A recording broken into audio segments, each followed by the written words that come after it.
Snow drifted down in slow, deliberate flakes, the kind that made the whole world feel quieter than it should be. The CEO sat on the park bench like a man carved out of the night. Perfect suit, polished shoes, and shoulders that looked like they'd been holding up storms for far too long. His breath trembled in the freezing air, fogging in front of him before disappearing into the dark. He pressed the heels of his hands against his eyes, as if he could push the pain back inside. But the ache kept rising, raw and uncontrollable. The Christmas tree across from him glowed with warm gold lights that only made his chest hurt more. Families gathered near it, laughing, taking photos, hugging as if joy came naturally to them. He tried to look away, but everything reminded him of what he'd lost, what he'd failed to keep. His jaw clenched hard, but the grief still slipped through. One drop, then another until he bowed his head, shoulders shaking despite how tightly he tried to hold himself together. He wasn't supposed to be here. He wasn't supposed to break. CEOs didn't collapse on park benches the week before Christmas. But tonight the world felt too heavy, and he no longer had the strength to pretend he could carry it alone. A gust of wind swept the snow across the ground, brushing cold against his ankles, but he barely noticed. His chest felt hollow, like something inside it had been ripped out in the cold. Air was filling the empty space. Around him, distant laughter echoed. Footsteps crunched in the snow. A child's giggle floated by. Every sound made him feel more alone, more exposed, more human than he wanted to be. He dragged in a shaky breath, trying to steady himself. But his vision blurred again. He hated this, hated feeling weak, hated that anyone passing by might see him like this. But the pain was stronger than pride tonight, and as another tear slid down his cheek, he didn't even lift a hand to stop it. The world blurred in gold lights and falling snow, and for the first time in years, he let himself break, sitting in the middle of a beautifully lit park that felt too bright for a man whose life had gone dark. Tiny boots crunched through the snow, slow and steady, as if their little owner wasn't afraid of approaching a grown man who looked like he was falling apart. The child in the red jacket stopped just a few feet away, breath puffing in small white clouds, mittens covered in snowflakes that melted into dark patches. He stared up at the CEO with wide, curious eyes, the kind that didn't judge, only wondered. The man didn't notice him at first. He was too lost in the blur of lights and grief, wiping at his face with the stiff edge of his sleeve. But then he felt a presence, small, warm, hesitant. He blinked, looked down, and saw the boy standing there like a little soldier braving the cold for a mission only he understood. The boy tilted his head, studying the man's trembling hands, then his swollen eyes. Something shifted in his expression. Concern, maybe, but innocent, pure. He stepped closer, boots sinking into the snow with a soft thump. His tiny mitten reached out, touching the man's knee with a gentle tap, as if checking whether he was real, or whether he needed someone. The CEO froze. No one had touched him kindly in months. The warmth from that small mitten shot straight through, the icy numbness surrounding him, knocking something loose inside his chest. He stared at the boy, stunned, unsure what to say or do. The boy fumbled with the small brown paper bag he held, gripping it with both hands before tugging it open just enough to peek inside. Then he lifted it toward the man, offering it with such seriousness that it felt like a sacred gesture. Up close, the boy looked even younger, rosy cheeks from the cold, a wool hat with tiny barriers, lashes dusted with snow, but there was a gravity to him, as if he understood sadness better than a child should. The wind swept through again, blowing flakes between them, but the boy didn't step back. He held his little offering steady, eyes soft but steady, braver than most adults the CEO had ever met. In that small, fragile moment, the man felt something break, not the painful kind, but the kind that lets in the first breath of warmth after a long winter. The CEO looked at the small brown bag, as if it were something too precious for his hands. He swallowed, his throat tight and burning, but the boy didn't flinch. Instead, he lifted the bag higher with both mittens, determination shining through the cold. Snowflakes landed on his lashes and melted, making his eyes shimmer like he was holding back his own kind of emotion. "Don't cry, mister. You can borrow my mom," the boy said, voice small but steady, so full of sincerity it hit like a blow to the chest. The world seemed to pause. The wind hushed. Even the laughter near the Christmas tree grew distant. The words hung in the air, impossible and innocent, soft enough to heal and sharp enough to break a grown man open. The CEO blinked hard. He wasn't prepared for kindness, not tonight. Not from someone so tiny he could barely reach the man's knee. He pressed his lips together, trying to anchor himself, but the child's offer unraveled him further, undoing the last thread he'd been holding on to. The bag shook slightly in the boy's hands as he kept holding it out. "It's cookies," he added, as if explaining how borrowing a mother worked. "Mom says they fix sad days." The man let out a sound he wasn't expecting, a broken laugh tangled with a sob. His fingers trembled as he reached for the bag, afraid he might crush it or drop it or ruin this fragile moment with his grief. But the boy simply nodded, watching him with that same brave sympathy. Up close, the man could see the boy's breath fogging the air, could hear the faint rustle of his jacket as he leaned in a little. His innocence was disarming, a warmth in a night that felt otherwise frozen. The CEO took the bag gently, almost reverently, as though it were a lifeline. "Thank you," he whispered, voice cracking beneath the weight of everything he didn't say. The boy smiled, soft, proud, like he'd just completed an important mission. Snow twirled between them, settling on the man's shoulders, the boy's hat, the thin moment connecting their two broken worlds. And for the first time all night, the man felt something shift inside him, something unbearably tender, something that said maybe he wasn't as alone as he thought. Footsteps rushed across the snow, quick and anxious, but soft enough that the boy didn't notice. The woman appeared between the glowing lamplights, like someone stepping out of a dream, coat fluttering behind her, cheeks flushed from the cold and worry.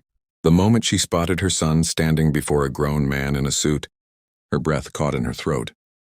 She froze mid-step, half in panic, half in confusion, torn between running to him and not wanting to startle whatever fragile moment she was witnessing. Her eyes darted between the boy's tiny back and the stranger seated on the bench. She expected danger, but what she saw instead was a man who looked shattered, holding a paper bag like it was the most delicate thing in the world. His shoulders shook once, just slightly, the kind of tremor people tried to hide. Something in her soft features shifted, fear melting into a painful recognition. She took a single step forward, snow crunching under her heel. The man heard it and lifted his head. Their eyes met, brief, startling, intimate. Her breath hitched. There was no threat in his gaze, only exhaustion, only loneliness, only a desperate attempt to pull himself together in front of a child who'd shown him more mercy than life had in a long time. She moved closer, slower now, trying not to tear open the moment. The boy finally noticed her and turned, face brightening. "Mom," he said, waving one mittened hand before turning back to the CEO, as if afraid to break their connection. The woman knelt beside her son, her hand hovering protectively near him, though she didn't pull him away. Her eyes flicked to the man again, searching, trying to understand the quiet storm inside him. Snowflakes clung to her hair and eyelashes, making her look almost unreal under the golden lights. "I'm so sorry if he bothered you," she murmured, voice gentle but edged with concern. The man shook his head quickly, swallowing hard. No, he didn't. He's been kinder to me than anyone has in a long time." His voice cracked on the last word, and he looked down, ashamed at how naked his emotions felt. The woman's expression softened even further, empathy blooming in her eyes. She knew that kind of heaviness. She had carried it too. She could see it in the slump of his shoulders, in the way he held the cookie bag, like it was something steady to hold on to in a world that kept slipping away from him. Her son tugged her coat, whispering loudly, "Mom," he said. The man closed his eyes for a second, pain flickering across his face. The woman reached out, just a small gesture, fingers brushing lightly against her son's back, but her gaze held on the CEO with a quiet, unspoken message. "You're not scaring us. You're not alone in this moment." And somehow that simple understanding hit him harder than all the tears he'd tried to swallow tonight. The CEO tried to steady his breathing, but the cold air burned in his lungs as he forced himself to sit a little straighter. He didn't want to look as broken as he felt, especially not in front of the woman, whose eyes held the kind of understanding that undid him. But his mask kept slipping, grief pushing through the cracks no matter how tightly he tried to hold on to it. "I didn't mean to worry him," he said softly, his voice barely holding together. His eyes flicked to the boy, then back to the woman. Today was harder than I expected." The woman shifted closer without even realizing it, the snow crunching beneath her as she knelt fully beside the bench. Her son leaned against her hip, watching the man with that same brave concern. The mother followed the man's gaze, seeing how his fingers gripped the paper bag too tightly, as if afraid someone might take away the only warmth he'd been offered tonight. Her breath clouded in the cold, mingling with his. "Hard days don't ask for permission," she murmured, almost more to herself than to him. "They just arrive." The man let out a shaky exhale, one hand covering his mouth, as if he were trying to stop the emotions from spilling out again. His eyes glistened under the park lights, and he blinked fast, fighting the rising tide. "I used to have someone who made them easier," he admitted. "But she's gone, and I don't know how to—" His voice broke clean in half. He looked away quickly. The woman's chest tightened, her own past rising like an echo. She didn't pry, didn't push. She simply let the silence hold him warm and steady. She knew what it felt like to lose someone who made the world manageable. Her son placed a mitten on the man's wrist, small, warm, earnest. "Mom makes my bad days go away," he said matter-of-factly. "She can help you too." The man's breath hitched.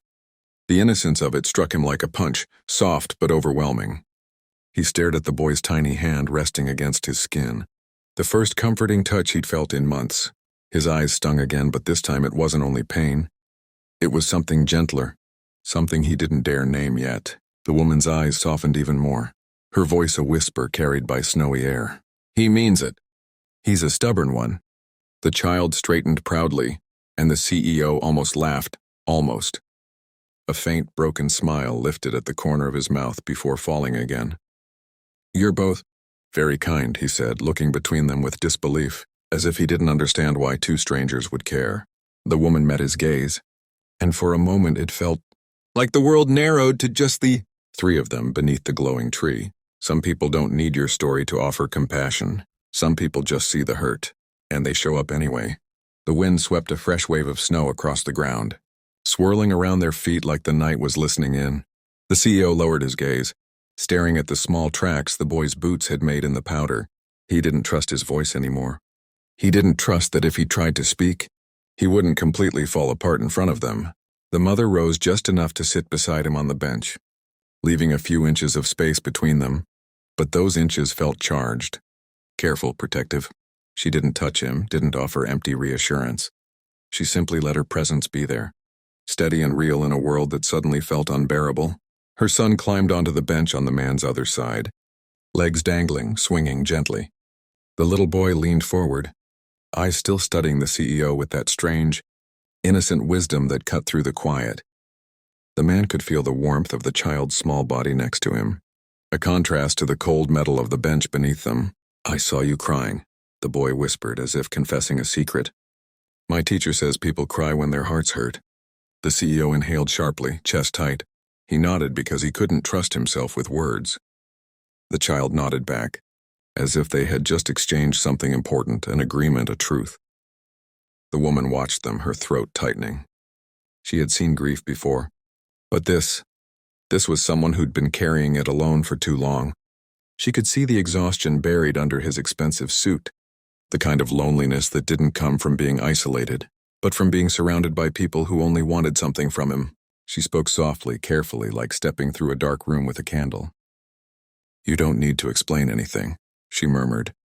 "Sometimes people just break, and it's allowed." Her words hit him harder than the cold. His breath trembled as he looked up at her. Her eyes weren't pitying. They were understanding, empathetic, familiar. She knew brokenness. She knew rebuilding. The man opened his mouth to speak, but the words tangled. His chest rose and fell too fast, emotion catching at his ribs. He pressed his hand against his sternum, as if trying to physically hold himself together. The boy noticed immediately. He scooted closer and rested his head lightly against the man's arm. Just a small weight, just a tiny gesture, but it anchored him like nothing else had in months.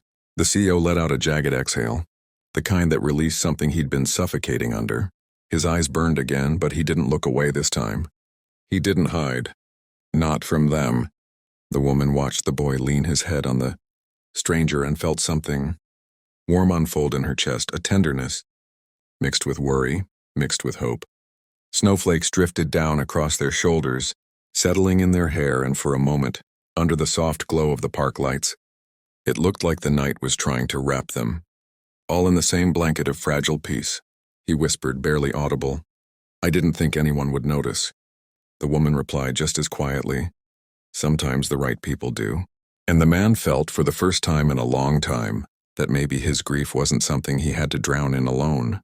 Snow continued falling in soft, deliberate flakes, settling on their shoulders as if the night wanted to hold them all together a little longer. The CEO stared down at the boy leaning gently against him, the small weight grounding him in a way he didn't understand. It had been so long since any human touch felt gentle, so long since anyone sat beside him without expecting something in return. He looked up at the woman again. Her eyes reflected the golden lights of the park, warm yet shadowed by things she didn't say, the kind of eyes that told their own story of quiet battles, of losses carried with a brave smile, of choosing kindness even when life hadn't always been kind to her. "You don't even know me," he whispered, voice thick with disbelief and the pain he'd been trying to swallow all night. His fingers tightened around the paper bag, knuckles pale against the crinkled surface. "Why help a stranger who looks like this?" The woman's breath fogged in the air, mingling with his. She didn't rush to answer. She looked at him carefully, as if choosing her words from a place far deeper than politeness. Her son shifted on the bench, leaning a bit more on the man's arm, trusting, unafraid. "Because," she said softly, "no one deserves to sit in their sadness alone. Not tonight, not ever." The wind nudged a lock of her hair across her face. She tucked it behind her ear, her gaze never leaving his. For a moment, the world around them, families laughing near the Christmas tree, the distant hum of city life faded into a soft blur. It felt like the three of them were suspended, in a pocket of quiet light and falling snow. The CEO's throat tightened again. He didn't look away this time. He let her see him, all of him. The grief, the exhaustion, the loneliness he'd been drowning under. His voice cracked as he forced out the truth he hadn't spoken aloud in months. "She was my wife." His breath trembled. "And tonight is the first night I couldn't pretend I'm okay." Silence settled between them. Not heavy, not awkward, but tender. The woman's eyes softened with a grief of her own. Maybe for him, maybe for someone she had once lost. She reached out slightly, not to touch him, but close enough for him to feel the intention of comfort. "I'm sorry," she said, and the sincerity in her voice made his eyes burn again. "I'm so sorry." The boy looked up at him then, blinking slowly as if trying to understand the whole world through one man's pain. He lifted his mitten again and placed it against the CEO's arm, holding it there with quiet determination. "My dad's in heaven too," the boy whispered. "Mom says missing someone means you loved them real big." The CEO shut his eyes, the boy's words slipping straight into the hollow places inside him and filling them with something warm and aching and real. When he opened them again, the woman was still there, still steady, still present, still offering the kind of human connection he'd forgotten how to accept. Snow drifted across his vision, soft and glowing under the park lights. For the first time tonight, he breathed without breaking.